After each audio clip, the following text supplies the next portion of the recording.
അതിനൂതന hi tech സാങ്കേതിക വിദ്യകളോടെ വൻ നഗരങ്ങളെ പോലും വെല്ലുന്ന സൗകര്യങ്ങളുമായി നമ്മുടെ ചേലക്കരയിൽ Naturals men's and kids beauty parlour, doctors tower, near bus stand, Chelakkara. വേദി 1-ൽ ഹൈസ്കൂൾ വിഭാഗം കേരള നടനത്തിൻ്റെ ദൃശ്യമാണ് നമ്മളിപ്പോൾ കണ്ടത്. വേദികളിൽ കലാ മത്സരങ്ങളിങ്ങനെ അരങ്ങ് തകർത്ത് മുൻപിലേക്ക് പോകുമ്പോൾ അതിന് പിറകിൽ എല്ലാ സൗകര്യങ്ങളും ഒരുക്കി വളരെ കരുതലോടുകൂടി കാത്തു സൂക്ഷിക്കുന്ന ഒരു ടീം നമ്മോടൊപ്പം ചേരുകയാണ്. കലാമേളയിലെ ആരോഗ്യ പരിപാലനവും ശുചിത്വവും കൈകാര്യം ചെയ്യുന്ന മെഡിക്കൽ സംഘം നമ്മോടൊപ്പമുണ്ട്. നമ്മുടെ മെഡിക്കൽ സംഘത്തിലേക്ക് പോകുന്നു. ആദ്യം നമുക്കൊന്ന് പരിചയപ്പെടാം. സർ, എൻ്റെ പേര് ജോയ് ജോൺ. ഞാൻ കുടുംബാരോഗ്യ കേന്ദ്രം വരവൂർ ഹെൽത്ത് ഇൻസ്പെക്ടറാണ്. എൻ്റെ കൂടെയുള്ളവർ പരിചയപ്പെടും. മനോജ് ജയച്ചയാണ്. പേര് ജോസഫ് ജയച്ചയാണ്. എൻ്റെ പേര് മഞ്ജുഷ് ജയച്ചയാണ്, മുണ്ടത്തിക്കോട് നിന്നാണ്. പേര് Suraj Vijayan, junior health inspector, Varavoor health സെൻ്ററിൽ. ഹെൽത്തുമായി ബന്ധപ്പെട്ട കാര്യങ്ങൾ ചെയ്യുന്നതിനും ഉറപ്പുവരുത്തുന്നതിനും ഒരു വലിയ ടീം തന്നെ രംഗത്തെത്തിയിട്ടുണ്ട്. എന്തൊക്കെയാണ് നമ്മളിവിടെ ചെയ്തിട്ടുള്ള പ്രവർത്തനങ്ങൾ? ശരിക്കും ഞങ്ങൾ 4 ദിവസം മുന്നേ തന്നെ നമ്മുടെ ഇവിടെ പ്രതിരോധ പ്രവർത്തനങ്ങൾ, അതായത് വാട്ടർ ക്ലോറിനേഷൻ, ശുചിത്വ പരിപാലനം, അടുക്കള കിച്ചണൊക്കെ ചെക്ക് ചെയ്യുക, പിന്നെ മറ്റുള്ള കാര്യങ്ങൾ നമ്മുടെ ഏകോപനം, അതിന് മറ്റുള്ള PHCകളിൽ നിന്ന് തന്നെ നമ്മൾ സ്റ്റാഫുകളെ വിളിച്ചു വരുത്തി ഞങ്ങൾ ഹെൽപ്പിന് വേണ്ടി തന്നെ. പിന്നെ ഫസ്റ്റ് എയ്ഡ് വിത്ത് ആംബുലൻസ് ഞങ്ങളിലുണ്ട്. പിന്നെ ഡോക്ടറില്ല, ഡോക്ടറിന് പകരമായിട്ട് പിന്നെ ടെലി ഡോക്ടറുണ്ട് ഞങ്ങളുടെ കൂടെ. പിന്നെ അതിനുള്ള ടീമുകളും ഉണ്ട്, അപ്പുറത്തിരിപ്പുണ്ട്. സ്റ്റാഫ് നഴ്സ് ഉൾപ്പെടെയുള്ള ടീം അംഗങ്ങൾ നമ്മുടെ കൂടെ ഉണ്ട്. പിന്നെ ക്ലോറിനേഷൻ നമ്മുടെ ഇവിടുത്തെ ടാങ്കിലും അപ്പുറത്ത് താഴത്തെ സ്കൂൾ LP സ്കൂളിലും പ്രോഗ്രാംസ് നടക്കുന്നുണ്ട്. അവിടെ ഞങ്ങൾ ആളുണ്ട്, അവിടെ മെഡിക്കൽ ടീമുണ്ട്, ഞങ്ങളുടെ സ്റ്റാഫുകളും അവിടെയുണ്ട്. ആംബുലൻസ് ഒന്നും ആവശ്യങ്ങൾ ഉണ്ടാകാതിരിക്കട്ടെ എന്ന് നമുക്ക് ആഗ്രഹിക്കാം. പക്ഷേ എന്നാലും അതിന് എല്ലാം സജ്ജമായി എല്ലാ സൗകര്യങ്ങളും ഒരുക്കിയിട്ടുണ്ട്.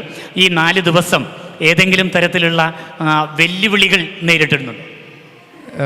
വെല്ലുവിളി നേരിടാതിരിക്കട്ടെ എന്ന് പ്രാർത്ഥിക്കാം. നേരിട്ടാലും നമ്മളെല്ലാം ഫുൾ സജ്ജമാണ്.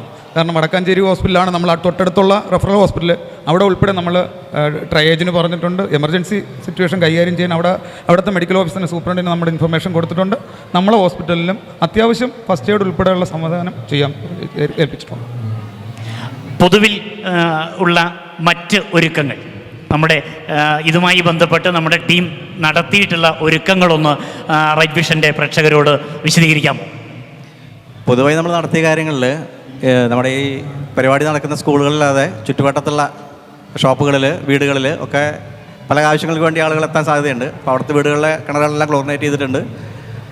ഷോപ്പുകളിലെല്ലാം വ്യക്തമായ നിർദ്ദേശങ്ങൾ നൽകിയിട്ടുണ്ട്. പ്ലാസ്റ്റിക്കിൻ്റെ ഉപയോഗങ്ങൾ പരമാവധി കുറയ്ക്കുന്നതിനും വൃത്തിയുള്ള സാഹചര്യത്തിൽ ഭക്ഷണ സാധനങ്ങൾ വിതരണം ചെയ്യുന്നുള്ള നിർദ്ദേശങ്ങൾ കഴിഞ്ഞ ഒരാഴ്ച തൊട്ട് തന്നെ നമ്മളെല്ലാ ഷോപ്പുകളിലും നൽകി വരുന്നുണ്ട്. അതിനൊപ്പം തന്നെ അനധികൃത വിൽപ്പനകൾ സമീപത്ത് തന്നെ മാറ്റാനുള്ള നടപടികൾ സ്വീകരിച്ചു വരുന്നു.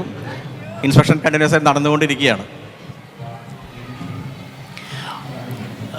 കുടിവെള്ളം, ആംബുലൻസ്, മറ്റ് മെഡിക്കൽ ഫസ്റ്റ് എയ്ഡ് സൗകര്യങ്ങൾ, ഇതിന് പുറമെ നമ്മുടെ പ്രവർത്തനത്തിൽ വരുന്ന മറ്റ് ഏരിയകൾ ഏതൊക്കെയാണ്? ആരോഗ്യമായിട്ട് വരുന്ന എല്ലാ മേഖലകളും നമ്മൾ കൈകാര്യം ചെയ്യുന്നത് തന്നെയാണ്. ആരോഗ്യം, ശുചിത്വം, വ്യക്തികളുടെ സുരക്ഷ. അതിപ്പോൾ സുരക്ഷ ഭക്ഷ്യമായാലും ശരി തന്നെ, മറ്റ് ആരോഗ്യ പ്രശ്നങ്ങളിലായാലും ശരി തന്നെ. ഇന്ന് തന്നെ രാവിലെ തന്നെ 8-10 കേസുകൾട്ടികൾ നമുക്ക് വന്നു. ഇത് നമ്മളിവിടെ തന്നെ ട്രീറ്റ് ചെയ്ത് വിടുകയും ചെയ്തു. കാരണം പിള്ളേരെ രാവിലെ ഒന്നും കഴിക്കാതെയൊക്കെ ആയിരിക്കും ഇവിടെ വരുന്നത്.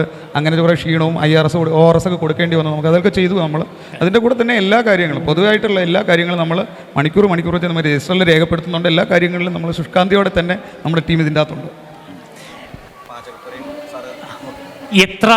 എത്ര ആളുകൾ, എത്ര ജീവനക്കാർ ഈ പ്രവർത്തനത്തിൻ്റെ ഭാഗമായിട്ട് നമ്മോടൊപ്പം ഉണ്ട്? ആരോഗ്യവകുപ്പിലെ വിവിധ തസ്തികകളിലുള്ള ഒരു 20ഓളം ഉദ്യോഗസ്ഥർ ഈ കലോത്സവമായിട്ട് ബന്ധപ്പെട്ടിട്ടുള്ള ജോലിയിലാണ്. ഞങ്ങൾ സാറ് പറഞ്ഞതിന് പുറമെ നമുക്ക് വിദ്യാർത്ഥികൾക്ക് വേണ്ട ബോധവൽക്കരണം, പിന്നെ നോട്ടീസുകൾ ഒക്കെ പല സ്ഥലത്തായിട്ട് നമ്മൾ സ്ഥാപിച്ചിട്ടുണ്ട്, പ്രധാനപ്പെട്ട സ്ഥലങ്ങളിൽ. അതുപോലെ തന്നെ ആരോഗ്യ പരിശോധന കഴിഞ്ഞ 3 ദിവസങ്ങളായിട്ട് ശക്തമായിട്ട് നടത്തുന്നുണ്ട്. മാലിന്യ വേർതിരിവ്, സൈറ്റിൽ തന്നെ വെച്ചിട്ടുള്ള വേർതിരിവിന് വേണ്ട കാര്യങ്ങൾ, ക്രമീകരണങ്ങൾ ഒരുക്കിയിട്ടുണ്ട്. ഇത്തരം കാര്യങ്ങളൊക്കെയാണ് നമ്മൾ ഇതായിട്ട് ബന്ധപ്പെട്ട കാര്യങ്ങൾ ചെയ്തെടുക്കണം. പാചകപ്പുരയുടെ ഭാഗത്തേക്കും നമ്മുടെ ശ്രദ്ധ എത്തിയിട്ടുണ്ടാവും. തീർച്ചയായിട്ടും ഏറ്റവും ഈ കലോത്സവത്തിൽ ഏറ്റവും ഒഴിച്ചുകൂടാനാവാത്ത ഏറ്റവും പ്രധാനപ്പെട്ട ഒരു സ്ഥലമാണ് പാചകപ്പുര. അപ്പോൾ അതിൽ കൃത്യമായിട്ടുള്ള മോണിറ്ററിങ് നടത്തുന്നുണ്ട്, കൃത്യമായിട്ടുള്ള നിർദ്ദേശങ്ങൾ അവർക്ക് കൊടുത്തിട്ടുണ്ട്. അതനുസരിച്ച് നല്ല രീതിയിൽ മുന്നോട്ട് പോകുന്നു. ഈ 4 ദിവസങ്ങളിലായി അവസാന നിമിഷം വരെ ഇവിടെ ഉണ്ടാവും. എത്ര ദിവസം മുൻപ് നമ്മുടെ പ്രവർത്തനങ്ങൾ തുടങ്ങിയിട്ടുണ്ട്? ഒരാഴ്ച മുന്നേ തന്നെ നമ്മൾ തുടങ്ങിയിട്ടുണ്ട്. ആദ്യത്തെ സംഘാടക സമിതി തന്നെ ഞാനുണ്ടായിരുന്നു. അടുത്ത 3ാമത്തെ സംഘാടക സമിതി നടത്തിയപ്പോൾ പോലെ നമ്മുടെ പ്രവർത്തനങ്ങൾ ഏകോപിപ്പിച്ചുകൊണ്ട് തന്നെ കാര്യങ്ങളൊക്കെ ചെയ്യുന്നുണ്ട്. നമ്മുടെ ആശാപ്രവർത്തകർ, നമ്മുടെ സ്റ്റാഫ്, ഫീൽഡ് വിഭാഗം സ്റ്റാഫ്, ജീവനക്കാരെല്ലാം തന്നെ ഏരിയകളിൽ, തൊട്ടടുത്തുള്ള ഏരിയകളിലെല്ലാം കവറപ്പ് ചെയ്തിട്ടുണ്ട്.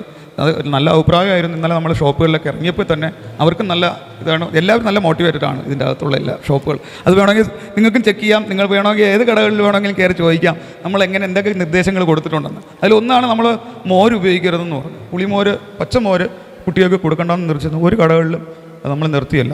ഐസ്ക്രീംകാർ ഉൾപ്പെടെ നമ്മുടെ കാര്യങ്ങൾ പറഞ്ഞിട്ട് തന്നെയാണ് അവരെല്ലാം ചെയ്തിട്ടുള്ളത്. ഒരു പാക്കറ്റ് പോലും വലിച്ചെറിയാൻ പറ്റാത്ത രീതിയിൽ എല്ലാം ശേഖരിക്കത്തക്ക രീതിയിൽ നല്ല കർശനമായ നിർദ്ദേശം തന്നെയാണ് നമ്മൾ കൊടുത്തിട്ടുള്ളത്. നിങ്ങൾക്ക് തൊട്ടപ്പുറത്ത് കൈ കഴുകുന്ന ബോർഡുകൾ അവിടെ പോയി കഴിഞ്ഞാൽ കാണും. നമ്മൾ പുതിയ അമീബിക് മസ്തിഷ്കത്തിൻ്റെ നിർദ്ദേശങ്ങളുള്ള ബോർഡ് വരെ വെച്ചിട്ടുണ്ട്. അത് ജസ്റ്റ് ഒന്നൊരു ബൈറ്റ് നിങ്ങൾ അങ്ങോട്ട് പോകുമ്പോൾ ഒന്ന് എടുത്തുള്ളൂ. ഓക്കെ. കലാമേളയുടെ വിജയകരമായ നടത്തിപ്പിനായി മെഡിക്കൽ ടീം അവരുടെ പ്രയത്നം തുടർന്നുകൊണ്ടേയിരിക്കുകയാണ്. കളിച്ചും ചിരിച്ചും വളരേണ്ട കുഞ്ഞു ബാല്യത്തിൽ കളിചിരിയോടൊപ്പം തന്നെ ശരിയായ ചുറ്റുപാടും പഠനവും അനിവാര്യമാണ്. ഈ പ്രായത്തിൽ നിങ്ങളുടെ കുട്ടികളെ വളർത്താം ഏറ്റവും മികച്ച അന്തരീക്ഷത്തിൽ. Chelakkara central school. കിൻഡർഗാർട്ടൻ മുതൽ 10ാം ക്ലാസ് വരെയുള്ള കുട്ടികൾക്കുള്ള വെൽ സ്ട്രക്ചേർഡ് കരിക്കുലം, പ്രത്യേക പരിചരണവും, free robotics curriculum, health oriented physical education, free martial arts എന്നിവയുൾപ്പെടെ കലാസാംസ്കാരിക മൂല്യമുള്ളവരായി നിങ്ങളുടെ കുട്ടികളെ വാർത്തെടുക്കുന്നു. ചേലക്കര സെൻട്രൽ സ്കൂൾ 2026-27 അധ്യയന വർഷത്തിലേക്കുള്ള അഡ്മിഷൻ ആരംഭിച്ചിരിക്കുന്നു.